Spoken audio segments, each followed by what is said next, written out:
Orang yang selalu ingat kepada kesalahan yang pernah dia lakukan, itu orang bahagia. Selalu ingat kepada kesalahan yang pernah dilakukannya, sehingga pada saat akan melakukan kesalahan yang baru, dia mikir-mikir, dosa gue yang kemarin udah 3 keranjang nih, nambah lagi. Ingatannya terhadap kesalahan yang lalu akan merupakan langkah preventif yang mencegah dirinya untuk tidak menambah kesalahannya. Orang bahagia, orang yang selalu ingat kesalahan yang pernah dia lakukan, terbayang di pelupuk mata, bukan ngumpet-ngumpetin dosa. Sebab apa yang mau kita umpetin di hadapan Allah? Yang kedua, tanda orang bahagia itu orang yang selalu melupakan kebaikannya. Kalau dia berbuat baik, dia lupakan. Dia anggap dirinya belum pernah berbuat baik. Sehingga di mana ada kebaikan, dia tidak bisa ikut. Dia merasa sangat rugi. Sebab dia anggap dirinya belum pernah berbuat baik. Yang ketiga, tanda orang bahagia, dalam urusan dunia, dia lihat ke bawah. Sehingga timbul rasa syukurnya. Bahwa kalau dia sengsara masih banyak yang lebih sengsara dari dia. Bahwa kalau dia miskin masih jauh lebih banyak yang miskin dari dia. Bahwa kalau dia menemui kesulitan masih banyak yang jauh lebih sulit dari dia. Dengan cara itu jiwanya akan lapang, hidupnya akan tenang, dan dia tidak pernah ingkar kepada nikmat yang diberikan Allah.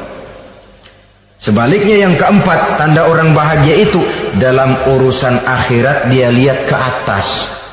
Dunia lihat yang bawah, akhirat lihat yang atas. Kalau dia bisa sholat, kenapa saya tidak? Kalau dia sanggup puasa, kenapa saya tidak? Kalau dia bisa baca Quran, kenapa saya tidak? Timbul panas, nyontoh ibadah mendatangkan kebahagiaan. Rakus ibadah malah dianjurkan, rakus dunia malah tercela. Nah, lawanannya orang celaka, saudara-saudara. Orang celaka juga tandanya 4 lawanan yang tadi itu. Pertama, orang yang selalu melupakan kesalahannya. Kalau berbuat dosa lupa, sok bersih. Alah, dosa gue mah dikit. Saudara hadirin yang saya muliakan, orang yang selalu melupakan kesalahan, menganggap dirinya bersih, akhirnya kalau ingin berbuat dosa nggak mikir-mikir. Tidak ada lagi yang ditimbang-timbang. Selanjutnya, yang kedua, orang celaka itu orang yang selalu mengingat kebaikannya. Akhirnya apa? Timbul sifat nepuk dada, membanggakan jasa. Lahirlah pahlawan-pahlawan kesiangan. Selalu membanggakan diri, nepuk dada. Kalau enggak saya, kalau enggak saya. Itu masjid, kalau enggak saya. Itu pesantren, kalau enggak saya. Itu umat, kalau enggak saya. Kalau enggak saya. Memangnya kalau enggak sampean kenapa? Orang yang celaka adalah orang yang selalu menghitung-hitung kebaikan yang pernah dikerjakannya. Keikhlasannya kurang, makin dia hitung, makin kurang nilai pahalanya. Makanya kalau berbuat baik, ya anggap saja buang sampah, gak usah ditengok-tengok, gak usah diingat-ingat, dan gak usah mengharap orang yang kita tempat berbuat baik akan membalas kebaikan.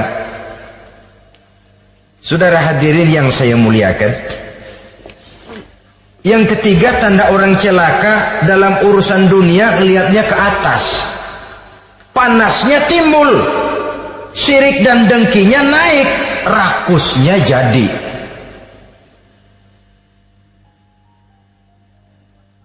Timbul sifat panasnya itu, tidak mau ngerti. Kalau tetangga saya bisa beli kulkas, kenapa saya tidak? Kalau tetangga saya bisa beli motor, kenapa saya tidak? Kalau tetangga saya bisa beli mobil, kenapa saya tidak? Gaji nggak cukup, tuyul piara.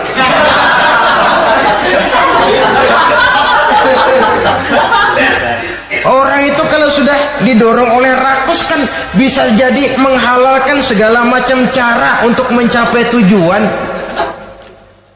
Dibakar oleh sifat tamak dan rakus bin serakah. Nah, kalau sudah didorong oleh rasa rakus, yang segera tersingkir pertama rasa malu. Orang kalau sudah rakus nggak ada malunya, rasa malunya hilang. Padahal syarat jadi orang itu kan kalau punya rasa malu. Nggak punya rasa malu, kurang syarat jadi orang. Akan bagaimana jadinya masyarakat, bahkan bangsa dan negara, kalau rakyatnya sudah tidak punya rasa malu. Yang kedua, rasa takut hilang, terutama takut kepada Allah. Sirna sama sekali. Sudah tujuan menghalalkan cara.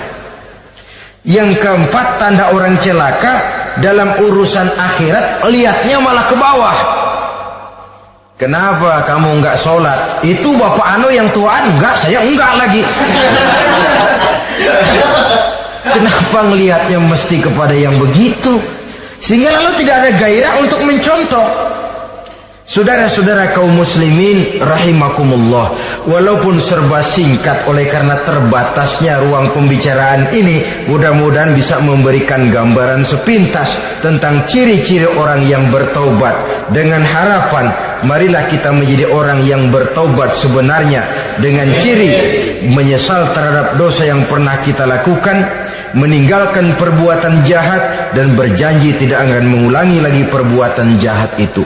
Kalau dia menyangkut hak-hak manusia, maka hak itu harus kita kembalikan, dan kepada yang bersangkutan kita harus meminta maaf. Apabila ditambah dengan kegiatan lisan, memperbanyak istighfar dalam kesempatan yang mungkin di sepanjang perjalanan hidup ini. Ini sajalah yang kita bicarakan pada pertemuan kali ini. Terima kasih atas segala perhatian. Mohon maaf atas segala kekurangan. Usikum wa nafsi bitaqwallah. Wassalamualaikum warahmatullahi wabarakatuh. Waalaikumsalam warahmatullahi wabarakatuh.